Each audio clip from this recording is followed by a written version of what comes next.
estudo do capítulo 5 do Apocalipse. Todo o capítulo até o versículo 9 está contido no vídeo anterior.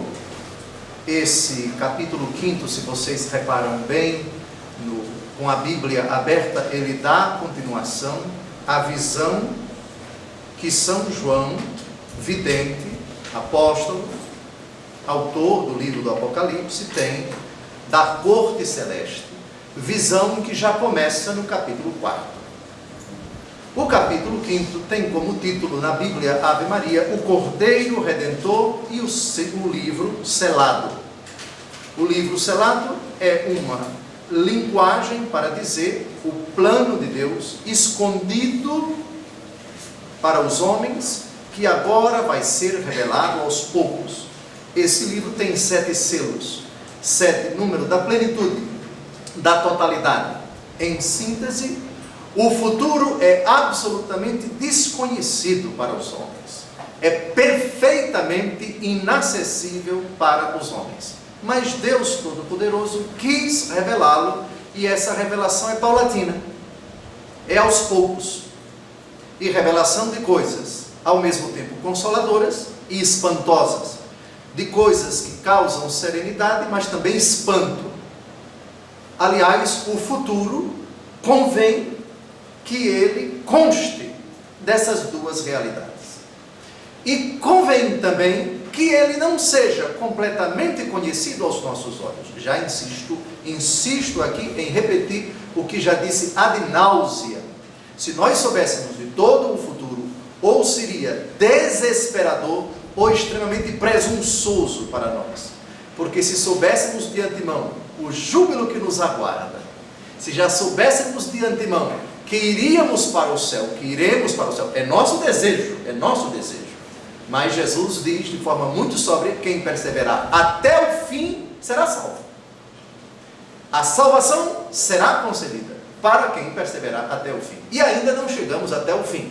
Podemos chegar talvez até o fim da aula ou até o fim da confraternização, mas o fim da nossa vida ainda não chegou, salvo se nosso Senhor decretar que todo mundo vai partir antes da meia-noite de hoje. Continuando, sintetizando o capítulo 5, em que consiste? O apóstolo e vidente vê na mão direita de quem está sentado no trono um livro escrito por dentro e por fora, selado com 7 selos. Muito bem. Quem é digno, diz um anjo vigoroso, de abrir o livro e desatar os seus selos? Ninguém podia abrir o livro ou examiná-lo. O vidente chorava muito, porque ninguém fora achado digno de abrir o livro, de tirar os selos. Um dos anciãos que integram essa corte, dos 24 anciãos, consola o vidente: não chores. Chama Nosso Senhor de Leão da tribo de Judá. Depois, a visão se desloca para o trono, onde estão os 4 animais, no meio dos anciãos, um cordeiro de pé, como que imolado. Já vimos quem é esse cordeiro. Cordeiro que tem 7 chifres e 7 olhos. No encontro passado pedimos, insistimos naquela palavrinha-chave que se encontra no versículo 19 e no versículo 20 do capítulo 1, simbolismo. É Jesus Cristo, 7 chifres, símbolo de toda a força, 7 olhos. O próprio versículo explica que quem são esses 7 olhos. São os 7 Espíritos de Deus enviados por toda a terra. Já sabemos que esses 7 Espíritos de Deus evocam o Espírito Santo dos 7 dons, imagem que já apareceu, aliás, em capítulos idos que já estudamos. Depois, os 4 animais, os 24 anciãos, se prostram diante do Cordeiro, tendo cada uma cítara e taças de ouro cheias de perfume, que são as orações dos santos. Esse versículo é muito caro para a Igreja Católica, Apostólica, Romana, no diálogo, não discussão, com aqueles que dizem que os santos não têm nenhum valor, que o que eles fazem no céu não é rezar por nós e que muito menos a oração deles tem alguma valia para nós. Creio na comunhão dos santos é um dos artigos do credo, curiosamente recitado por todos os protestantes. Todos os protestantes recitam o credo que nós recitamos, que é o credo que foi redigido na época em que ainda não tinha havido essa cisão, essa divisão da igreja. As orações dos santos. E esses santos, toda a igreja de Deus cantam um cântico novo. E foi nesse versículo 9 que nós encerramos o encontro anterior. Tu és digno de receber o livro. É um cântico dirigido a Jesus, o Cordeiro imolado, de abrir-lhe os selos, ou seja, de revelar os segredos contidos na vontade de Deus abscôndita para nós, porque foste imolado, isto é, sacrificado, tu foste morto e resgataste para Deus. O verbo resgatar é redimir. Resgatador e redentor são sinônimos. É um qualificativo bíblico muito profundo aplicado ao nosso Senhor Jesus Cristo, ao preço de teu sangue. São Paulo diz na 1 Coríntios capítulo 11, fostes comprado por um alto preço, homens de toda a tribo, língua, povo e raça. Deles fizeste para nosso Deus. Aí chegamos ao versículo 10, com o qual vamos começar o nosso encontro. Continuando o cântico entoado pela igreja triunfante, e deles fizeste para nosso Deus um reino de sacerdotes que reinam sobre a terra. A imagem reino de sacerdotes ou reino e sacerdotes já apareceu no Apocalipse.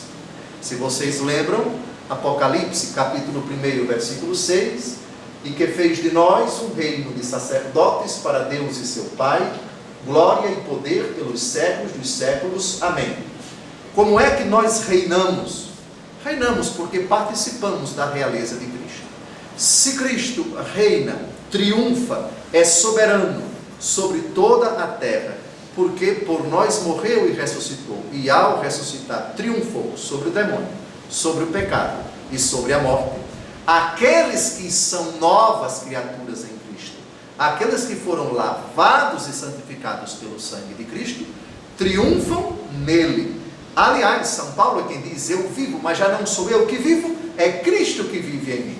Quando a graça de Cristo reina em nós, nós reinamos com Ele. Entenda-se, portanto, que não é uma realeza separada de Cristo, é uma realeza que brota da realeza de Cristo. É uma realeza decorrente da nossa comunhão com Cristo, da nossa pertença a Cristo. Somos reis nesse sentido. Certa feita, uma pessoa ouvindo, protestante evidentemente, ouvindo os católicos rezarem o terço, e eu participava, era padre.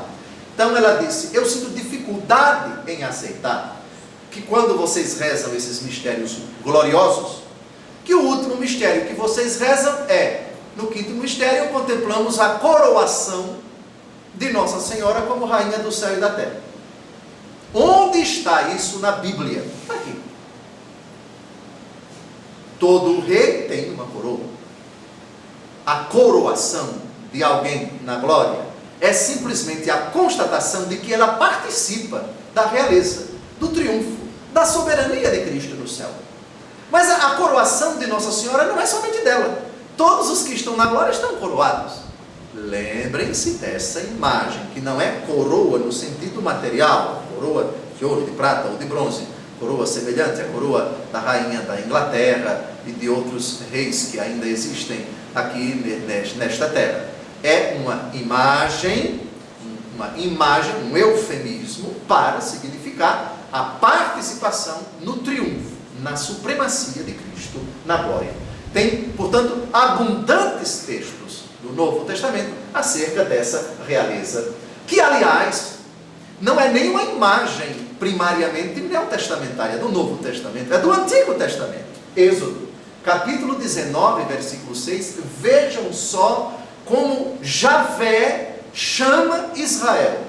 Mas vós me sereis um reino de sacerdotes e uma nação consagrada. Tais são as palavras que dirás aos israelitas. Essa imagem foi retomada pelo profeta Isaías, no capítulo 61, versículo 5, A vós chamar-vos-ão sacerdotes do Senhor, de ministros de nosso Deus, sereis qualificados. Vós vos alimentareis com as riquezas das nações, e brilhareis com a sua opulência. Então, esse canto novo tem muitas reminiscências do Antigo Testamento. A igreja na glória, por assim dizer, repete algo que não é novidade para São João, nem para Jesus. É uma novidade antiquíssima, que remonta ao livro do Êxodo. Detalhe, o livro do Êxodo, ele trata de acontecimentos do ano 1200 antes de Cristo. Imaginem como essa imagem, reino de sacerdotes, realeza de sacerdotes, é antiga. Muito bem. Reinarão sobre a terra. Eu me recordo que no final do vídeo anterior, eu disse que a expressão terra, aqui, ela precisa ser bem matizada no livro do Apocalipse, porque a glória, ela não vai consistir nesta terra, como nós a entendemos agora. Esta terra vai desaparecer. Este céu vai desaparecer. O Apocalipse fala de um novo céu e de uma nova terra. A propósito, vamos dar uma olhadinha no capítulo 21. Vi então um novo céu e uma nova terra, pois o primeiro céu e a primeira terra desapareceram e o mar já não existia. Parece que os cientistas, sobretudo os astrônomos, preveem para bilhões e bilhões de anos mais para frente que a Terra vai desaparecer. Parece que ela vai aos poucos, vai demorar. Ela vai se aproximar tanto do Sol que aqui não haverá mais condição de vida. Portanto, cientificamente, já podemos dizer que a Bíblia é verdadeira. Isso não significa dizer que o fim desta terra e deste céu vai ser exatamente quando a ciência está prevendo, daqui a bilhões ou bilhões de anos. O Senhor pode vir a qualquer momento.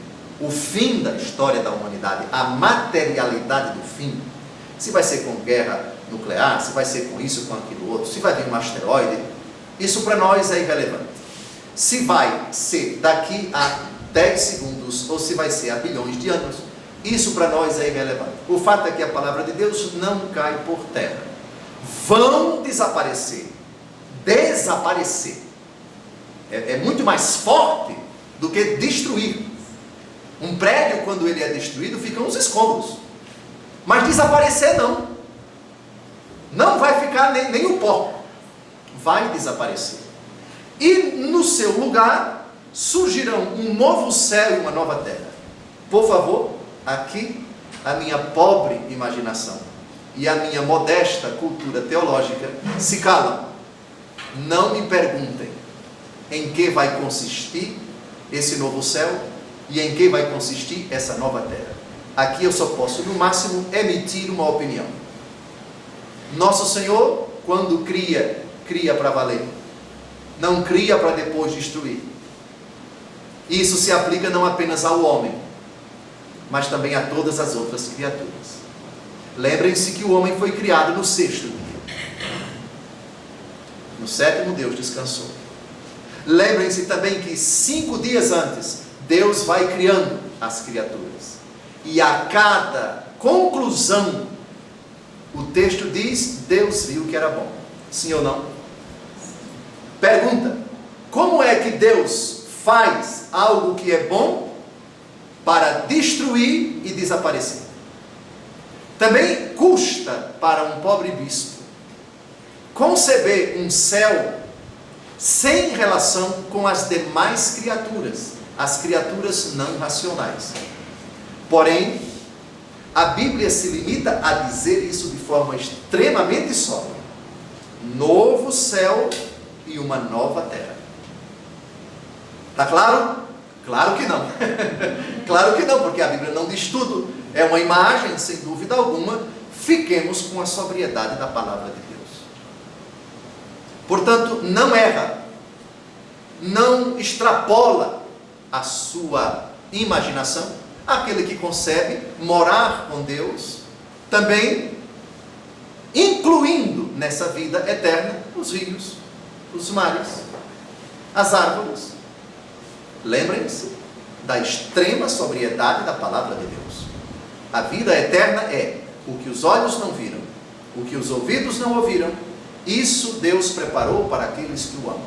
Fiquemos com a sobriedade categórica do Apocalipse. Vi um novo céu e uma nova terra. Está claro? Resposta: não. Então fiquemos assim, e convém que não seja claro. Fiquemos com essa imagem sugestiva e espero que isso aguce a nossa inteligência, a nossa vontade, o nosso interesse, e mais do que detalhes, a vida eterna desperta em nós o desejo de santidade já aqui na terra, para vivermos já agora o céu aqui na terra, como diz Santa Teresinha. Pois bem, reinam sobre a terra, reinam. Prestaram atenção no tempo do verbo. Aqui não estamos no futuro, nem futuro do presente, nem futuro do pretérito. Estamos no presente. Reinam sobre a terra. A realeza dos que pertencem a Cristo já é uma realidade agora. Pelo batismo e pela fé, vivendo na graça de Deus, já somos essa realeza. Pelo batismo, todos os fiéis batizados têm o sacerdócio real. Esse reinado já é uma realidade agora. Porém, é preciso dizer que por causa do pecado, e a possibilidade de pecar vai até o último instante de nossa vida terrena, não se trata de um reino ainda pleno, um reino na sua abrangência, na sua completeza, na sua totalidade, porque é um reino que pode ser perdido. Porque com o pecado, Satanás pode reinar na nossa vida. Porque com a possibilidade de pecar e permanecendo em pecado mortal, essa realeza é perdida. Lembrem-se que Jesus chama o demônio de príncipe deste mundo. O príncipe não reina, mas está ali do lado, sorrateiro, para quando perdermos a realeza de Cristo com o pecado, ele é que passa a reinar na nossa vida. Muito bem. Então, que reinam sobre a terra é uma realidade já presente agora e que atingirá a plenitude na glória. Muito bem. Vamos ao versículo 11.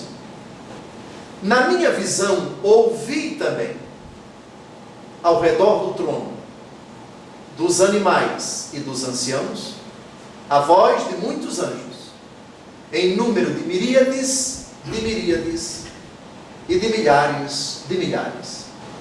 A expressão miríades, ela não é muito comum na língua portuguesa, mas ela tem um primo, vamos chamar de milhões, ou se quisermos de bilhões.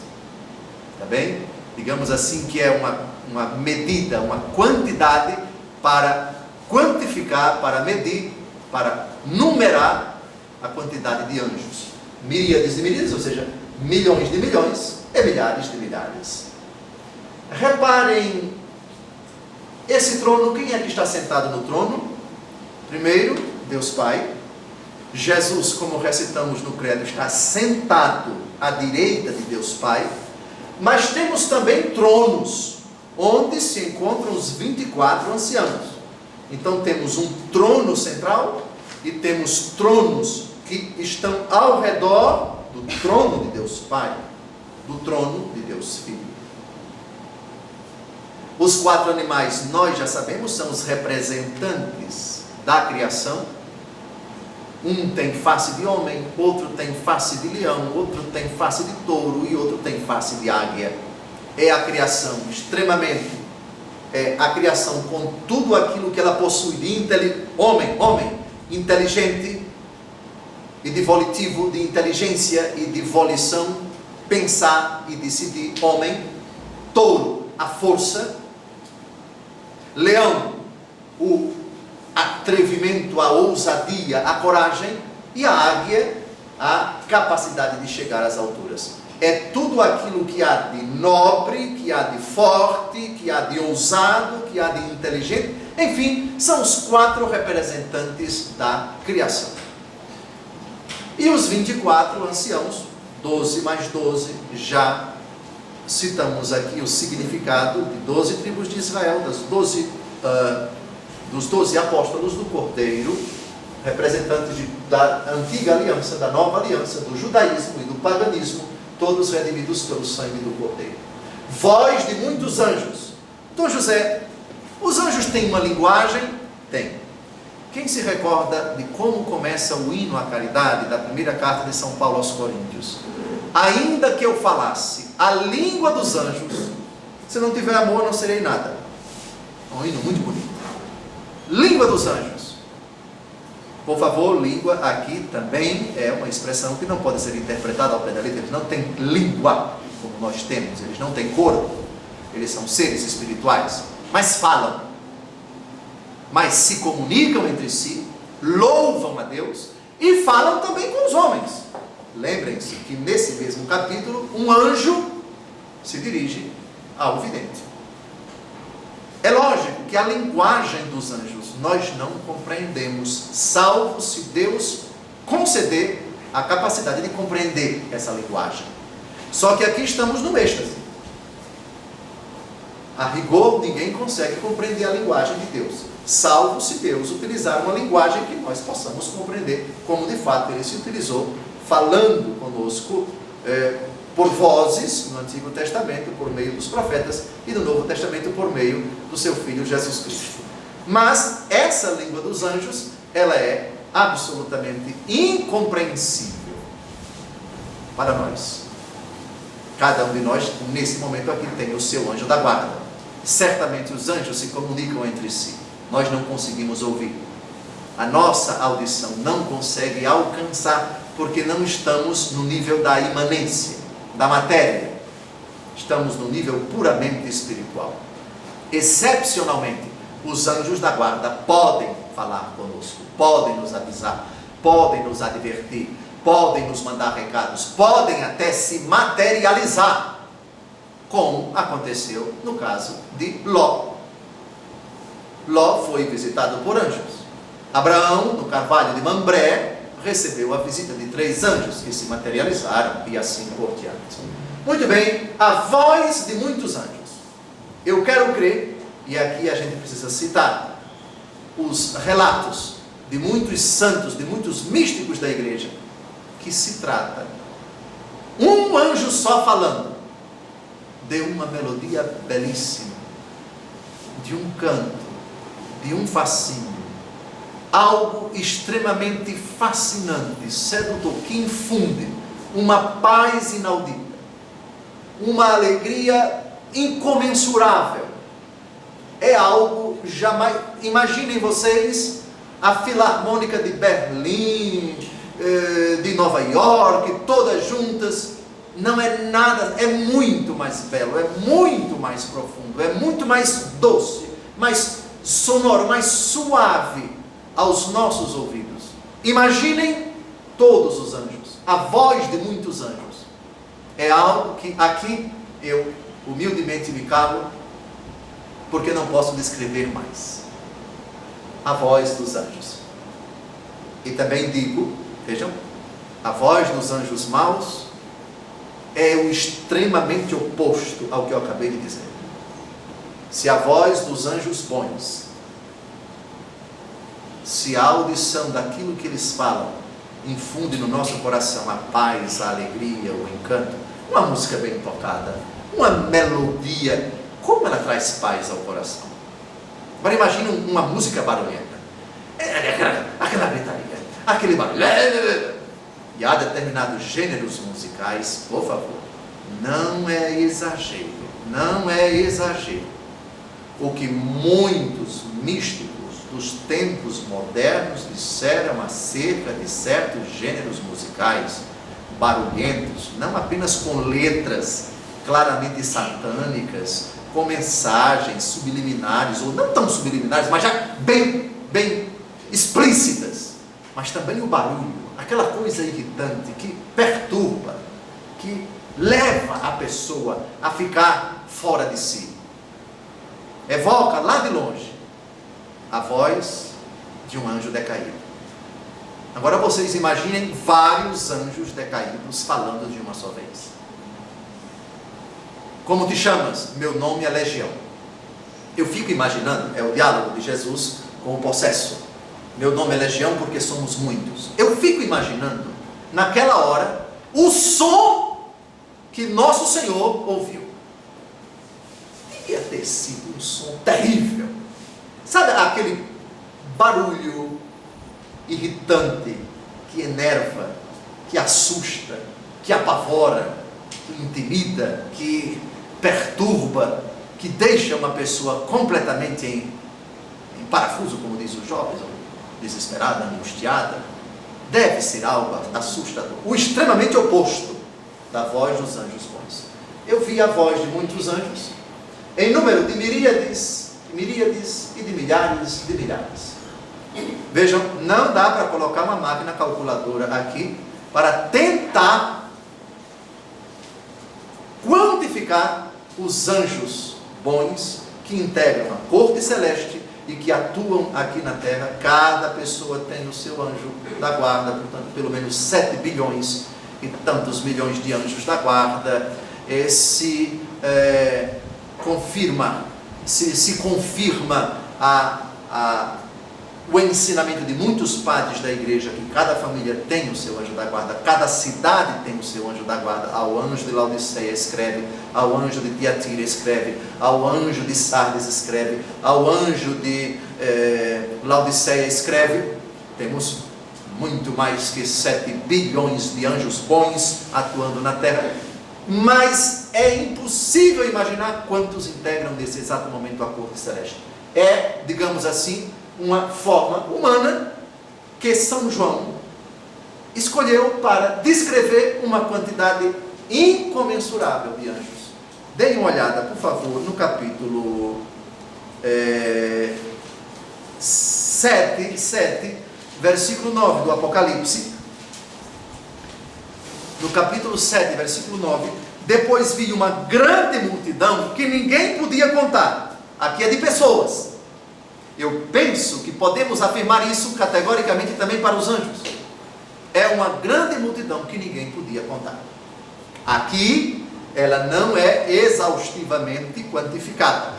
Miríades de miríades, é como se na língua portuguesa nós disséssemos bilhões e bilhões e bilhões e bilhões e bilhões, e coloque bilhões nisso, porque não dá para colocar em nenhuma calculadora, em nenhum supercomputador, porque é uma quantidade inimaginável.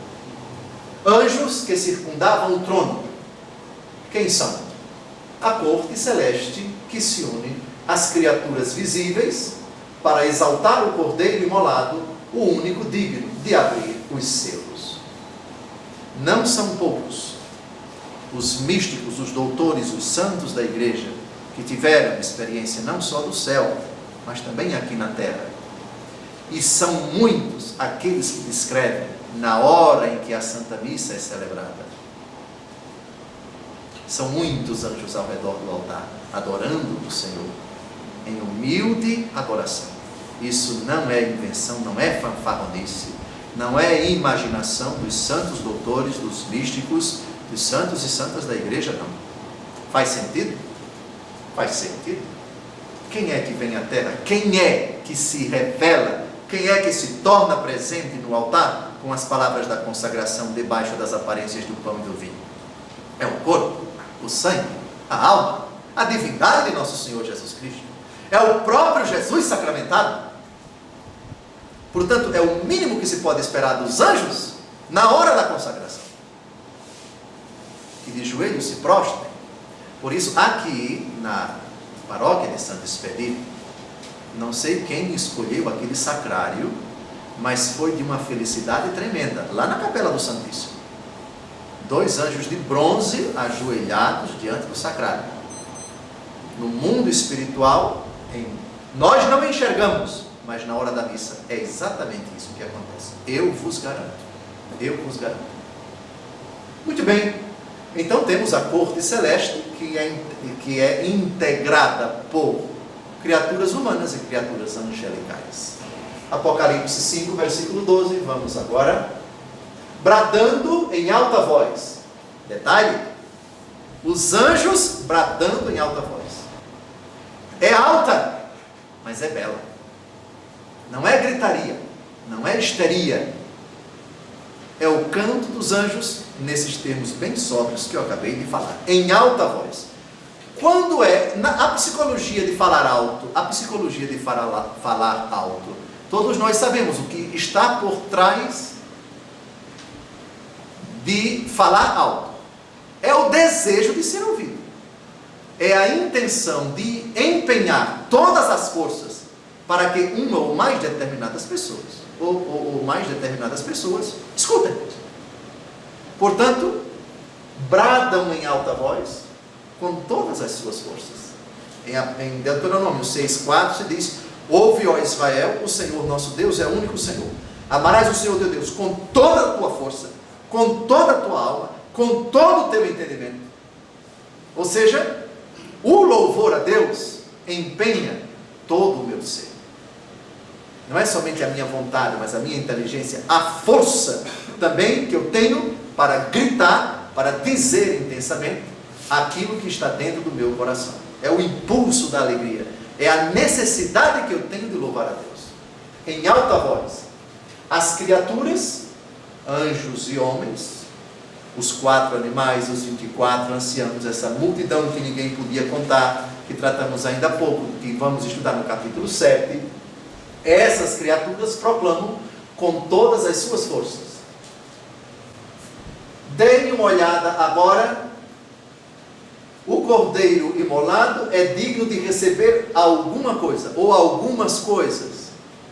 Deem uma olhada no número dessas coisas. Até nisso, o Apocalipse é cheio de simbolismos. Poder, 1. Riqueza, 2. Sabedoria, 3. Força, 4. Glória, 5. Honra, 6. Louvor, 7. O número da plenitude, o número da totalidade. Em síntese, para Jesus tudo. Ele é digno de receber tudo. E nesses sete, digamos assim, predicados, dos quais Jesus é merecedor de receber, convém chamá-lo assim, nós temos tudo o que Deus tem, tudo o que Deus é. O poder, onipotência. Deus tem o poder, mas não é um poder qualquer, é todo o poder. Omnia, tudo, todas. Omnium, tudo. Potentis, onipotência, todo o poder. Toda a riqueza, só Deus é rico. Toda a sabedoria, toda a força, toda a honra, toda a glória e todo o louvor. É belo esse canto. Versículo 13 agora.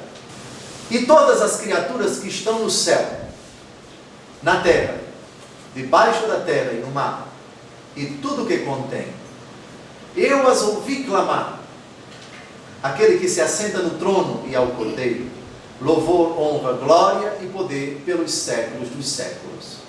Agora o curioso é que São João lança o seu olhar não apenas para o céu, ele está em êxtase, mas ele ouve também as criaturas que estão aqui na terra, que estão no mar e que estão debaixo da terra. Toda a criação foi feita para louvar a Deus. O Senhor é tão merecedor de honra, de glória, de poder, de majestade, de sabedoria, de soberania, de todos os predicados, que é a criação inteira. São Paulo diz: recapitular todas as coisas em Cristo. A salvação de nosso Senhor Jesus Cristo não foi apenas para os homens. O pecado manchou não somente o homem, mas toda a criação. Criação que, como diz São Paulo, geme e sofre as dores de parto, aguardando a sua redenção. O Senhor é redentor não apenas dos homens, mas também de todas as criaturas. E as criaturas também participam desse louvor celeste. Aquele que está sentado no trono e ao Cordeiro. Quem é que está sentado no trono? É Deus Pai. Quem é o Cordeiro? É Jesus ressuscitado. O Cordeiro imolado que está de pé. São igualmente merecedores de louvor, honra, glória e domínio.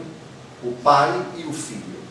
A citação de João 10:30 é: eu e o Pai somos um. Uma realidade só, um só Deus. O mesmo louvor que é tributado ao Pai que está sentado no trono, é o mesmo louvor tributado ao Filho que está sentado à direita do Pai. Nós cristãos professamos a fé na Trindade, e segundo essa fé, Jesus é Deus com o Pai e com o Espírito Santo.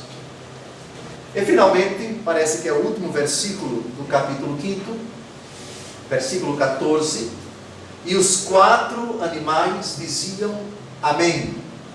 Os anciãos prostravam-se e adoravam. Quem são esses 4 animais? Os representantes de toda a criação. Eles aparecem pela primeira vez no capítulo 1 do livro de Ezequiel e aparecem de novo no capítulo 4 do Apocalipse de São João. Santo Irineu, bispo de Lyon, viu nesses 4 animais o simbolismo dos 4 evangelhos. Já repetimos isso muitas vezes. Mateus, face de homem; Lucas, face de touro; Marcos, face de leão; e João, face de águia. Os representantes da criação diziam amém. Amém é o próprio Jesus Cristo. É uma expressão, uma assertiva que significa é verdade. Amém, ou amen em inglês. É verdade. Jesus disse: eu sou o caminho, a verdade e a vida. Esse texto já apareceu em Apocalipse 3:14.